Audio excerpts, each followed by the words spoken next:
The Skoda Karoq currently means a lot of different things to a lot of different buyers. Practical, spacious, loaded with tech and safety, and simply clever. Well, now the Czech car maker plans on injecting some sporty DNA into its mid-size SUV with this, the 140TSI Sportline. Let's see if it lives up to the badge.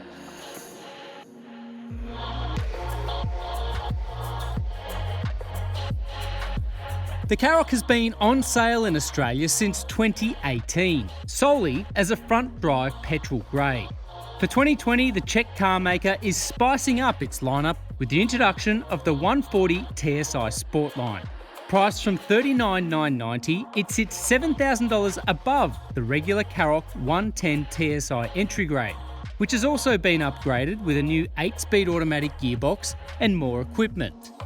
The flagship sporty positioning is reflected inside the cabin too, with figure-hugging bucket seats, a sporty steering wheel, and a general dark theme to the cabin, which is really nicely executed.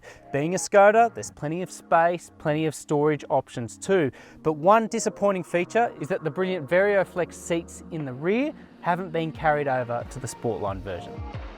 Ordinarily, the clever seats offer tilt, tumble, and removal options, along with 150mm worth of sliding adjustment.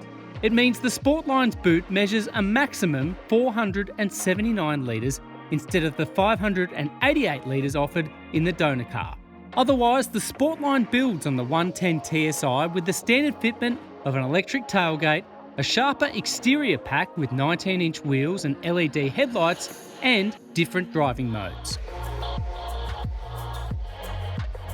There's a really meaty mid-range to the engine, and given its ties to the Golf GTI, no huge surprises that it doesn't mind revving to its rev cutout, which is just above 6,000 RPM. You do feel the weight of the 1,500 kilogram Karoq, but even so, efficiency is a strong point as well. In fact, we managed to match the 6.9 litre per 100k claim fairly easily.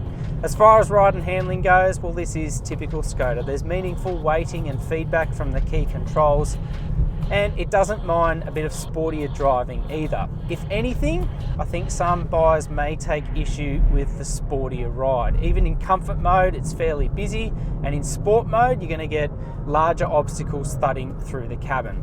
Coarse chip roads also present a fair bit of road noise as well, but I guess that's the price you pay for a sportier model.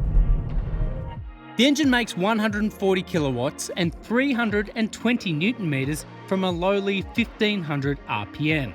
It features a signature hesitation from down low, but from that point onwards develops accessible and effortless power. The Karoq's high riding stature means it cannot emulate the terrific braking and mid-corner composure of the excellent Skoda Octavia wagon. The car's high-set window line also limits outward vision for little ones. That aside, the only other major complaints centre on what you don't get, with plenty of optional extras bundled into 2 packages, including heated seats, digital radio, and electronic driver aids. It meant that our car, finished in optional velvet red, sat parked at nearly $50,000. The 140TSI Sportline adds another dimension to the Skoda Karoq family, yet it does so with the convenience of a 5-year warranty and affordable service plans. Versatile, punchy, and just clever. There's a lot to like.